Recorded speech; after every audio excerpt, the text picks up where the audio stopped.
look right now? I think that is code for. That is code for. It is what it is. So I asked. But anyway, the last thing that I would like to reflect on today. Oh, by the way, this is Caefus. Caefus is my friend, my dear friend. Do I have to keep this one here? Yes. Okay. You have to, or just drink it. You can even down it if you need to.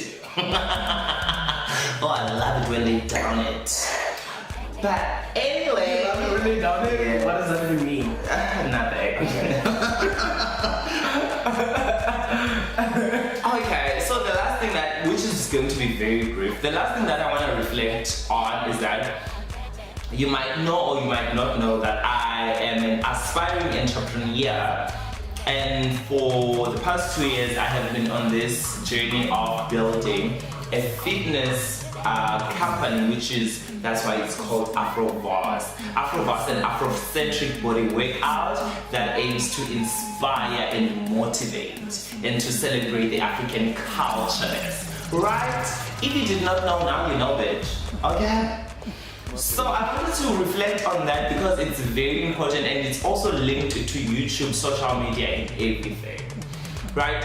Before, like when we dream, we dream grand.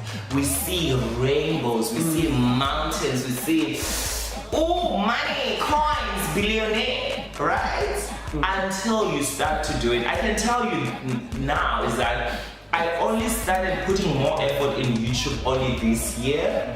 I started my YouTube channel last year, right? And I was scared to post anything, and my excuse at that time was like, I don't have the equipment, I don't have the time, I don't have the concept, I don't have the structure and all of that.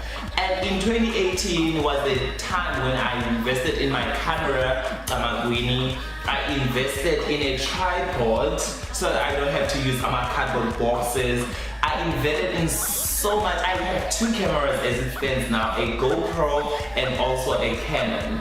And I thought after I had bought all of this, I'll be able to just flourish and miss everyone on YouTube. Honey, it does not work that way though. That's not how it works. It's a process. And we tend to rush things because we think we know until we actually get to do something.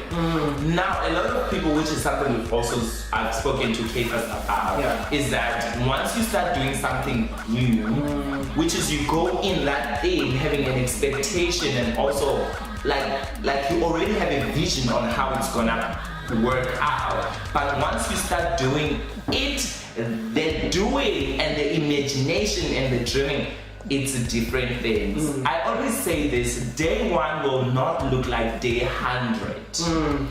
Day 1 will look like day 1, and it's where you are struggling. This is something new to you. This is something new to me. YouTube was something new to me. Obviously, I have energy. I have gorgeous personality, I would like to believe.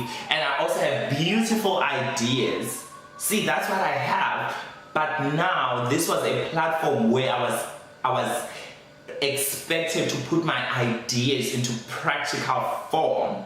And for me to be able to put them into practical form and for those ideas to look like the dream in my head, it will take practice. And that's what I have learned this year. The reason I had so many fallouts on my YouTube channel was because I was still an amateur, and I still am, and I'm still learning. The reason I'm only having a video now after so many times is because I went through a phase of, oh my god, maybe this was not meant for me. Oh my god, this is not worth it. Oh my god, I suck. Oh my god, I'm not as funny as I thought I was. Oh my god, I'm not as entertaining. I'm not as pretty. I'm not which is, you go through that, and it's something that I had to sit down. I had to take a break from everything and just sit down with myself and be like, Kumbulani Mzaya, Kila Onhle, Thandwa Sam, Wunchu Ntombazana Ndini, kwenzeka ntoni?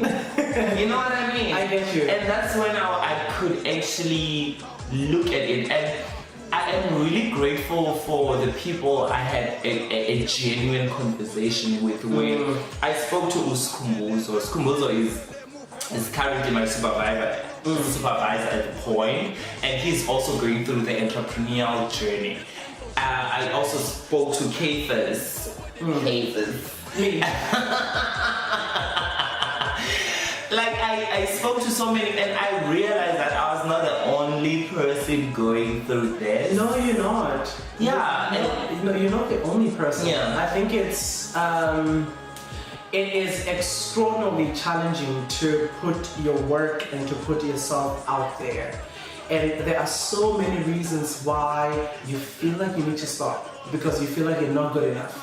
Yeah. You feel like sometimes your content is not good enough. You feel like sometimes your personality is not good enough because somebody else is doing better. Yeah. And that's not a reason why you should stop. You know, because when you are somebody that wants to create something inside of you still wants to do that thing. Yes, despite what your mind and what the society might be saying. Even if you're like, you're not ready, your camera's not that good, your writing's not that good, you're not that much of a dancer, you're not an entrepreneur, you're not 1, 2, 3. You know what I mean?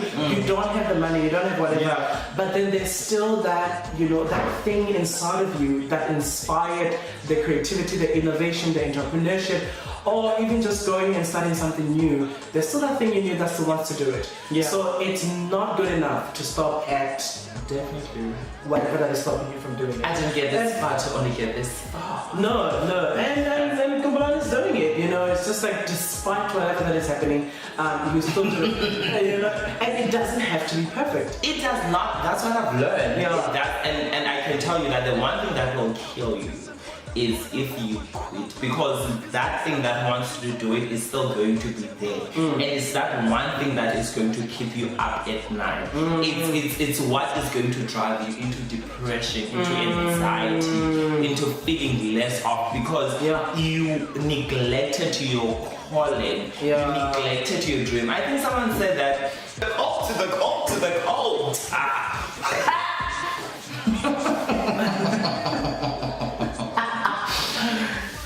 The richest place in the world are graveyards. Where does that come from? So that quote is a quote by Dr. Miles Monroe, who thought that the reason why the richest place in the world is in the graveyards is because there's so many people that leave the world without having lived their best and their most creative lives and innovative lives and entrepreneurial lives. Following the calling, following what they're doing. And then he believed that, and for that reason, therefore, that the graveyard has to be the most richest place because there's so many dreams that went unrealized. And so that's what he said. And another author of mine who put it also so beautifully. Obviously, he reads. I'm referring to my author. It's Dr. Brene Brown, whom I love so much. She wrote very interestingly about vulnerability, about imperfection, about shame, and all of that. And then she said, unused creativity is not benign. Unused creativity is not benign. What does that mean? And what that means is that the fact that you have creative impulses, and by creativity I don't only mean art, I mean anything that you want to do, that your soul wants to do. The fact that you're not pursuing that, it doesn't mean that it dies, but in fact it sits with you and it eats you up. Eats you up alive. It eats you up alive, and we all know that. We all know that feeling. We all know that feeling of feeling like there is somebody that you want, a guy that you're interested in, a girl that you're interested in, a person, a body that you're interested in, but then you're afraid of approaching them. But it doesn't mean that the love goes away, the interest goes away, but it's just that it continues to stay there. And what it does is that all of a sudden it turns on you. You're just like, why not approaching them? It's because I'm not good enough, I'm not 1, 2, 3. And it's the same as well as with creative pursuits, that the fact that you're not writing that book, that you're not creating that art, that you're not starting that YouTube video, starting that fashion blog, or doing whatever the case may be, going to school, losing weight, starting a new career. The fact that you're not doing those things, it doesn't mean that that desire dies, because your soul wants to do things. But then our egos and the world it might be telling you not to vote. Insecurities as well. Insecurities is a big one.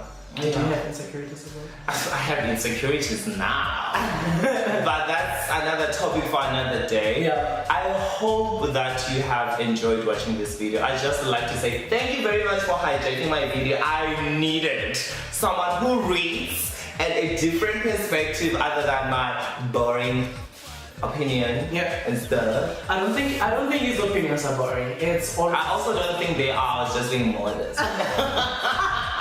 This is what I live with. It's just so you know, this is what I have to keep up with every day. It is what it is. This right.